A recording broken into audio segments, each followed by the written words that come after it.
arrancar con la información. Es la nota que está en todos los medios del mundo, es la nota de los titulares, es la nota en las redes sociales y sí, el fallecimiento del Papa Francisco Jorge Mario Bergoglio, un reformador, defensor de pobres y marginados, falleció en la Ciudad del Vaticano a los 88 años de edad. Esto se dio a conocer que tras el padecimiento de una neumonía bilateral, él estuvo hospitalizado varias semanas, había salido ya del hospital, se había reincorporado a sus actividades. El día de ayer se le vio también en las festividades de la Semana Santa, pero por la mañana, allá de Italia, falleció. Él, Bergoglio, fue el primer papa latinoamericano nacido en Buenos Aires, Argentina, el 17 de diciembre de 1932. De esta manera se pone fin a un pontificado pionero que buscó, aunque con vacilaciones, transformar la Iglesia Católica Romana en una institución más inclusiva. El Papa Francisco asumió el papado en 2013 cuando se da la renuncia de Benedicto XVI, quien mantuvo el nombramiento de Papa emérito. En esa situación un tanto inédita, porque no es muy común que los papas renuncien, pues bueno, eso fue lo que ocurrió con Benedicto. Él pide su renuncia y después de ese hecho es que sale seleccionado Francisco.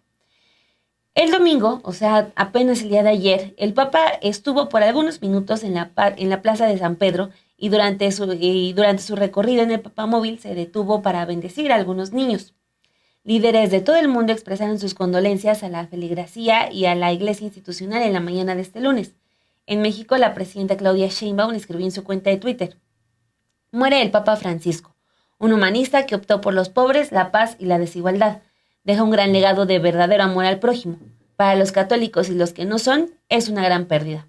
Haberlo conocido fue un gran honor y privilegio. Descanse en paz.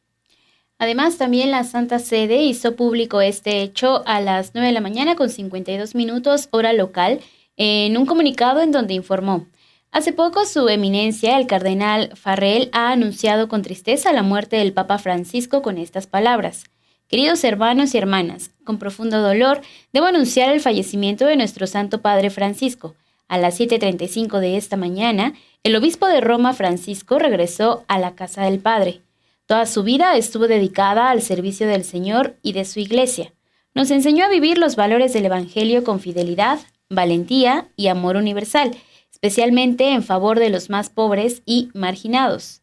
También lo que tenemos de información es que es el camarlengo del Papa, un funcionario de la Corte Papal, cargo que ocupa el cardenal Kevin Farrell, quien confirma oficialmente el fallecimiento para que luego se dé a conocer a todo el público. Posteriormente sella el apartamento privado del Papa y prepara el funeral. El camarlengo y 3 asistentes deciden cuándo se llevará el féretro del Papa a la Basílica de San Pedro para su exhibición pública. También se aseguran de que el anillo del pescador y el sello de plomo del Papa se rompan para que nadie más pueda usarlos y no se realiza una autopsia. La Arquidiócesis Primada de México anunció la celebración de una misa solemne a las 12 horas en la Basílica de Santa María de Guadalupe, en la capital mexicana. El objetivo es agradecer a Dios por la vida del pontífice argentino y orar por su eterno descanso. Así inicia este protocolo que pues es un evento sumamente cuidado y secreto por parte de la Iglesia Católica. Siempre pues es muy interesante ver el ABC de lo que ocurre tras el fallecimiento de un papa, por ejemplo, que solamente el camarlengo, este funcionario cercano al papa, le tiene que hablar 3 veces para confirmar el fallecimiento.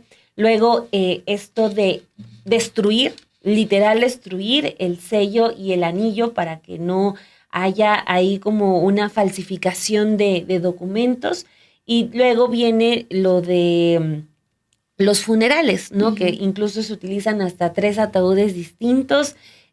Todo este protocolo que sí es también con mucha parafernalia en estos grandes protocolos, grandes cultos que se dan en la Iglesia Católica y que tienen pues como escenario esta iglesia que es la principal, que está allá en el Vaticano.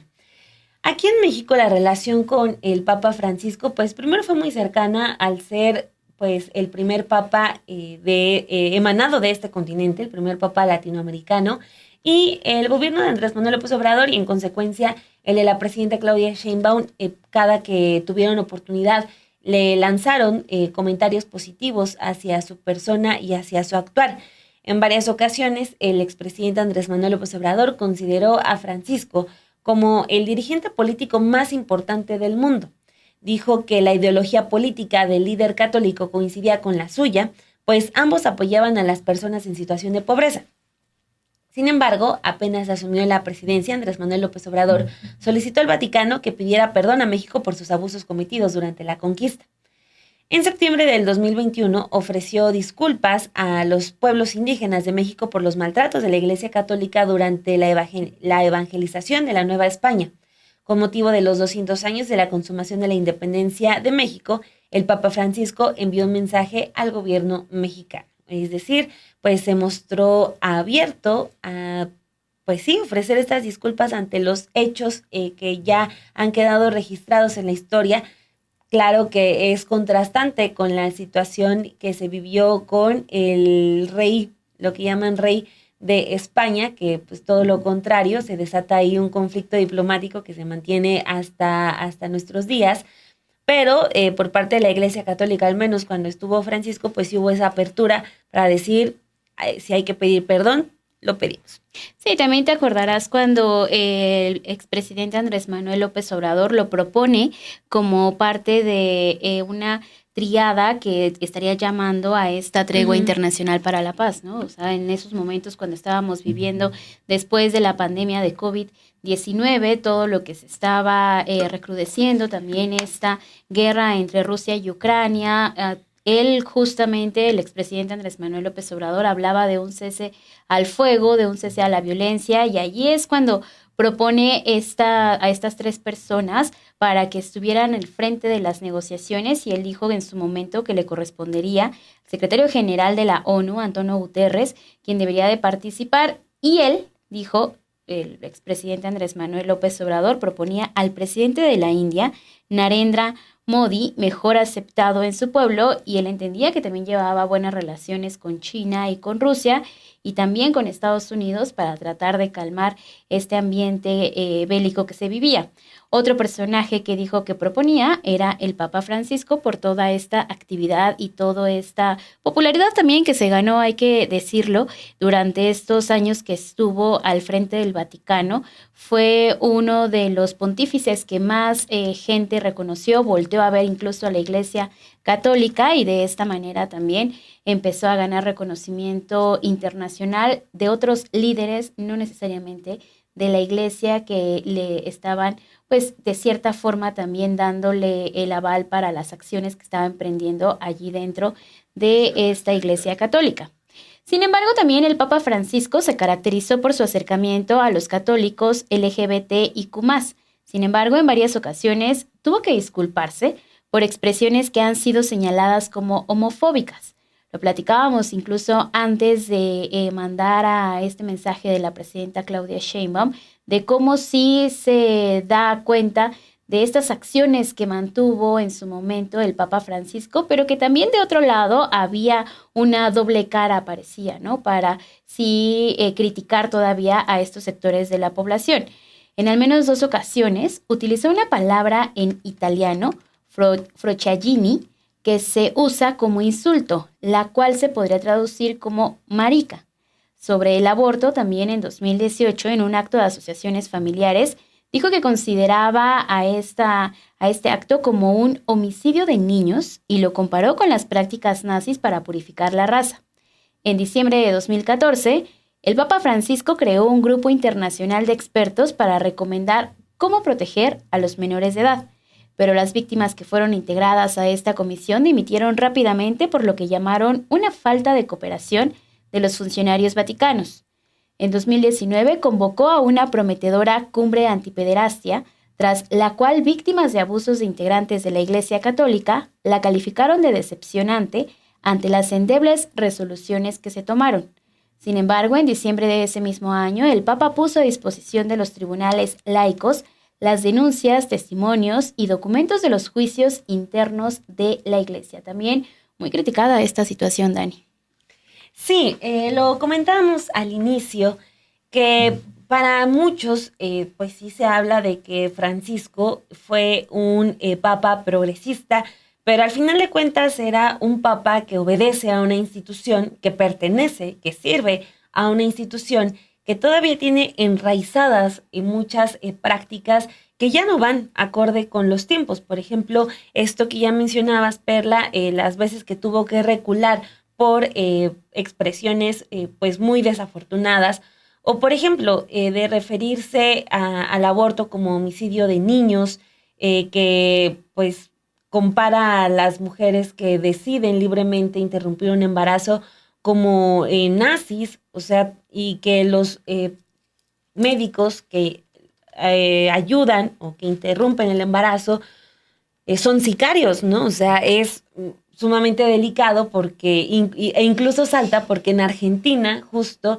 es de los países donde las mujeres impulsan más esta batalla por el derecho a decidir sobre sus propios cuerpos, pero aún así, pues, y es una batalla que movió un continente, lo que hicieron las mujeres en Argentina, que de ahí sale en gran medida la ola verde, pues a pesar de eso, todavía Francisco, pues muy acorde a lo que considera la Iglesia, pues condenó pues esa lucha por los derechos de las mujeres. O esto también a los últimos tres papas, por lo menos, desde que se empieza a destapar todo el cochinero que tenían o que tienen los curas, que tienen la Iglesia y quienes integran la Iglesia, muchos de ellos con la opacidad, con el mantener en secreto todas las violaciones a menores. Se le criticó a Juan Pablo II, incluso pues su relación horrorosa con Marcial Maciel. También con Benedicto XVI se dio mucho de tapar, de intentar tapar, intentar hacer como que nada pasa. E incluso con Francisco, por más progresista que haya sido en algunos temas, también se da una cierta protección. Ya no se hizo el escándalo como se hizo con los anteriores papas, pero también él, pues, intentando cuidar a su iglesia, intentando cuidar a la institución a la que representa. Sí, hay muchos poderes, sabemos, ¿no? Dentro del Vaticano. Sabemos también que este poder ha sido durante y a lo largo de la historia muy grande, muy fuerte. Ha tenido también pues lo necesario para posicionarse como un factor también dentro de la política, ¿no? Y esto es también empezar a entender qué es lo que pasa dentro de la iglesia y bueno, lo platicábamos después de que la presidenta Claudia Sheinbaum iniciaba esta conferencia de prensa. Claro que pese a que él trata de cambiar la visión, trata de tener otros ejes para la iglesia y para que el Vaticano estuviera reduciéndose costos, reduciéndose los altos gastos que tenían dentro del Vaticano, dentro de la Iglesia Católica, poner sobre la mesa varios temas que habían estado escondidos, por ejemplo, en el caso también de Juan Pablo II, que pudo hablar sobre todos los pederastas y cuando se destapa esta red que había dentro del Vaticano, decidió guardar silencio. Él lo retoma, lo pone en la mesa, pero no se va 100% sobre el tema. Siempre hubo también ahí varios poderes dentro del mismo Vaticano que hacían que terminara echándose para atrás en algunos comentarios, las sanciones que les termina eliminando algunos de ellos, hablando sobre todo para la misericordia y utilizando también las palabras que hay dentro de la iglesia. Mucho poder que se mueve, sobre todo en el Vaticano. Pero pues de que allí hubo más acercamiento con la gente, que la gente también ya estaba dejando a la Iglesia Católica de un lado, ya no había tantos feligreses. El Papa Francisco logró recuperar algunos de ellos, ¿no? Logró también y asistir a ciertas comunidades en las cuales pues no habían sido vistas, que eran comunidades marginadas, comunidades que habían estado solas por muchísimos años, y él voltea a ver a esa gente y es ahí en donde empieza a ganar mucha popularidad y otra vez empieza a sumar a más cristianos para su religión. Es parte de lo que ahora se le reconoce también porque, pues sí, muchas personas lo consideran como ese papa progresista, ese papa que le cambió la visión, pero creo que también atiende mucho a la manera en que crece y en una América Latina en la cual toda la historia que conlleva, toda la dictadura que a él incluso le toca vivir y que no es la misma realidad que se vive en esta parte del continente y en esta parte del mundo a una realidad que habían estado imponiendo los papas desde hace tiempo atrás y que la mayoría de ellos, pues sí, se reconoce como el primer papa latinoamericano porque casi todos estaban siempre en esta visión eurocentrista de la situación. Y lo que el papa dijo fue, no, a ver, vamos a descentralizarla a el Vaticano y vamos a llevarlo a otros lugares y ahí es también este trabajo que se le reconoce. Sí, yo creo que vale la pena, antes de hablar sobre lo que viene, vale la pena regresar a un texto que apenas publicó Álvaro Delgado el 17 de marzo, o sea, hace algunas semanas, porque ya hablaba sobre las disputas que vienen.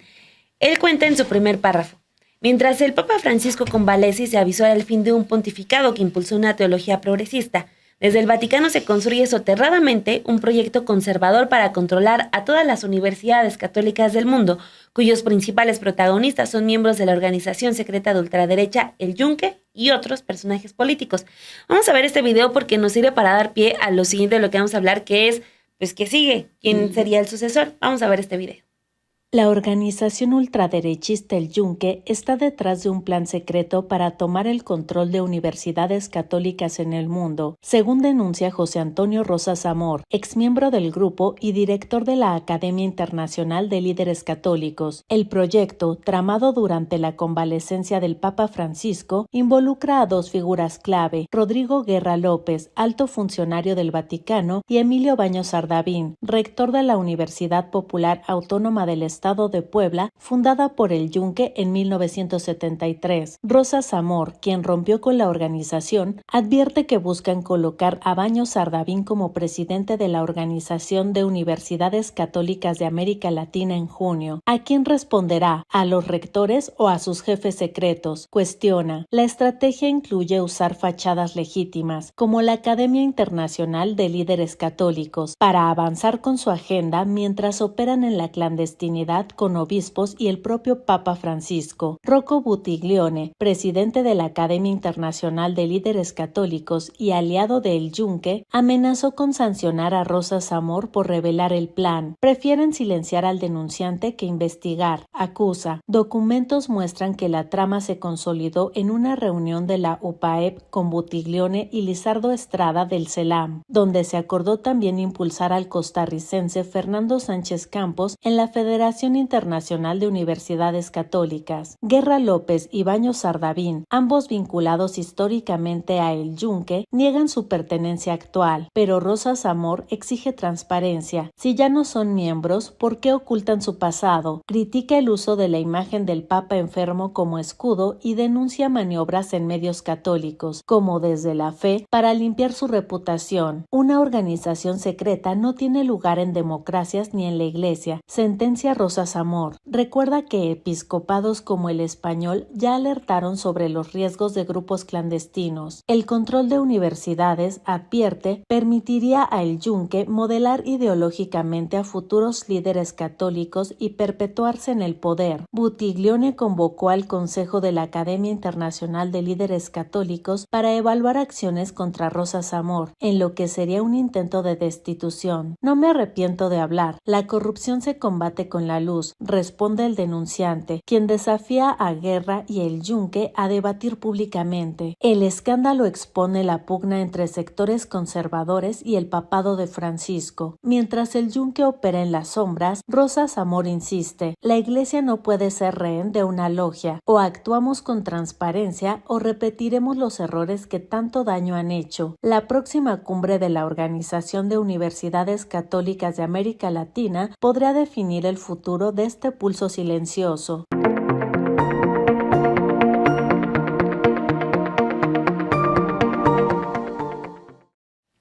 Bueno, pues parte también de este contexto es para entender ahora qué viene, qué va a pasar. Ya sabemos que el cónclave pues ahora se va a quedar en la Capilla Sixtina para saber quién va a ser el sucesor en esta ocasión del Papa Francisco, porque los cardenales que elegirán al sucesor se enfrentan a una decisión crucial.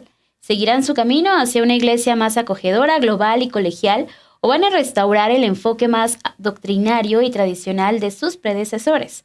Este va a ser un intenso debate entre los cardenales y también el Papa Francisco deja un legado complejo sobre el que se va a debatir. El colegio cardenalicio será el encargado de definir en los próximos días quién será el sucesor. La elección se va a realizar en un cónclave donde los cardenales menores de 80 años votarán por aquel entre ellos a quien ven mejor posicionado para convertirse en el nuevo Papa. Aunque no hay reglas críticas escritas, al haber sido Francisco el primer Papa latinoamericano, se prevé que su sucesor provendrá de otra región del mundo. Tampoco es probable que asuma un jesuita, dado que Francisco lo era.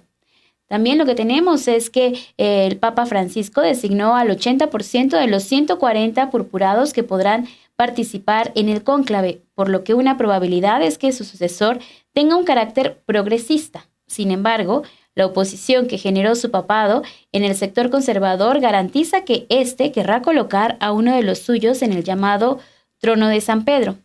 De acuerdo con un reporte del diario El Universal, entre los nombres que se mencionan son Luis Antonio Tagle, de 67 años, él es arzobispo de Manila, es progresista, al igual que el fallecido pontífice. También en la lista está Matteo Zuppi, de 69 años, arzobispo de Bolonia y presidente de la Conferencia Episcopal Italiana.